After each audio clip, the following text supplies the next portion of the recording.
dead fish or a living fish? Some reflections on struggles in life.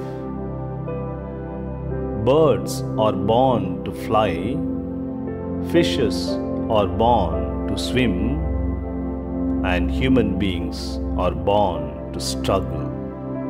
Struggles are very essential for our lives.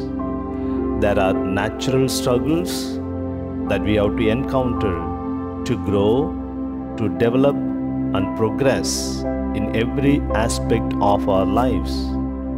These are the struggles that help us realize all our potentialities. It is like the struggle that a chick undergoes when it is hatched from an egg, or a baby's struggle in the process of being delivered into the world. Yes, even the process of birth and death is itself a struggle. The fetus that is comfortably floating in the amniotic, when the time comes, it has to be born into the world with a great struggle. Yes, it's a struggle to start facing the world. It has to breathe and eat for itself from now on. Until it is born, the mother is doing everything for the child. Similarly, at the moment of death also, we face struggles. Like any other living being, we also do our best to retain our life. We struggle to breathe very hard, even with our mouths open, to take in enough oxygen to keep our brains and other parts of our body alive.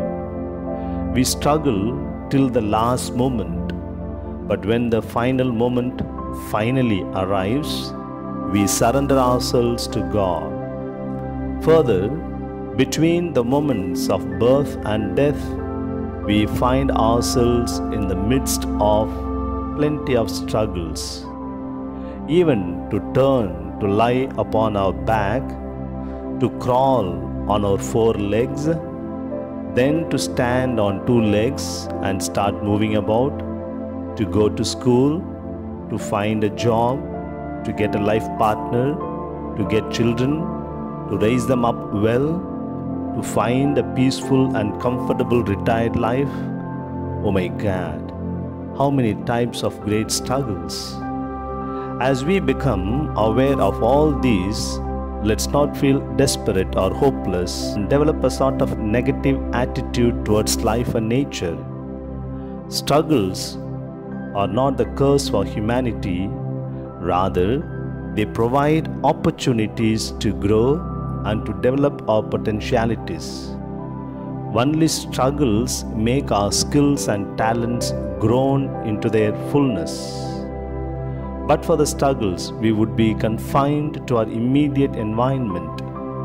Without the struggle of the child to be born, the very womb that was the heaven for 9 months plus will become inimical to it. The child has to come out of it to grow into fullness of a human being. If the fetus is not ready for the struggle, this growth is not at all possible. Similarly, unless we die to this life, though it involves struggles, we will not be born into new life, the life after death, as our faith points out. If we are not prepared to learn to struggle, we will be forced to struggle by life circumstances. If we are not ready to struggle, we will not be in control of our lives. We will not be able to decide for ourselves. Rather, those who are around us, the life circumstances, and those what happens to us, they will determine our lives. This state of affairs can be compared to a fish that is alive. When it has to reach its prey, it has to swim hard, sometimes even against the current of the water flow. On the other hand, a dead fish is floating up and down without moving anywhere. without achieving anything.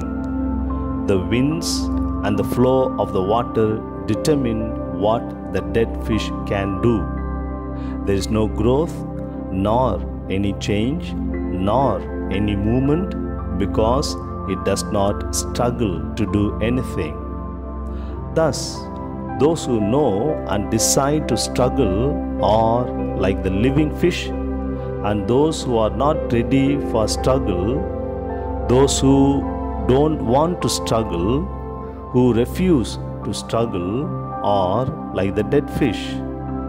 Am I a living fish or dead fish? I must decide.